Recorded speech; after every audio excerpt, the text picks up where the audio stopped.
Nigeria ఉత్తర ప్రాంతంలోని కానో రాష్ట్రంలో జరిగిన ట్రక్ ప్రమాదంలో 30 మంది మృతి చెందారు. గెజావా ప్రాంతంలోని ప్రధాన రహదారిపై ప్రయాణికులతో అధిక వేగంతో వెళ్తున్న ఈ ట్రైలర్ ట్రక్కుపై డ్రైవర్ నియంత్రణ కోల్పోవడంతో వాహనం బోల్తా పడిందని అధికారులు తెలిపారు. డ్రైవర్ నిర్లక్ష్యమే ప్రమాదానికి కారణమని అధికారులు పేర్కొన్నారు. ఏపీ అన్నమయ్య జిల్లా సదుం మండలంలోని పలు గ్రామాల్లో బర్డ్ ఫ్లూ వైరస్ వ్యాప్తి చెందినట్లు అధికారులు ధృవీకరించారు. వేల సంఖ్యలో కోళ్లు అకస్మాత్తుగా మరణించడంతో అధికారులు శాంపిల్ సేకరించి భోపాల్లోని national institute of high security animal diseases కు పంపగా ఆ సంస్థ నివేదికల్లో బర్డ్ ఫ్లూ ఉన్నట్లు స్పష్టమైంది.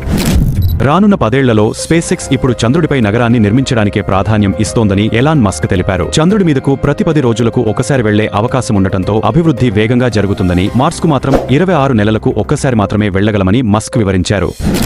తిరువరూరులో దురై అనే పారిశుద్ధ్య కార్మికుడు అతని పని చేస్తుండగా 169 గ్రాముల బంగారం, 1 కిలో వెండి ఉన్న సంచి దొరికింది. వాటి విలువ సుమారు 23 లక్షలుగా అంచనా. ఈ సంచి వివాహం కోసం దాచుకున్నదని గ్రహించిన దురై ఎలాంటి ఆలోచన లేకుండా వాటిని పోలీస్ స్టేషన్ కు అప్పగించారు. ఆ బంగారం రాధాకృష్ణన్, ముత్తులక్ష్మి దంపతులకు చెందిందని పోలీసులు గుర్తించి తిరిగి అందజేశారు.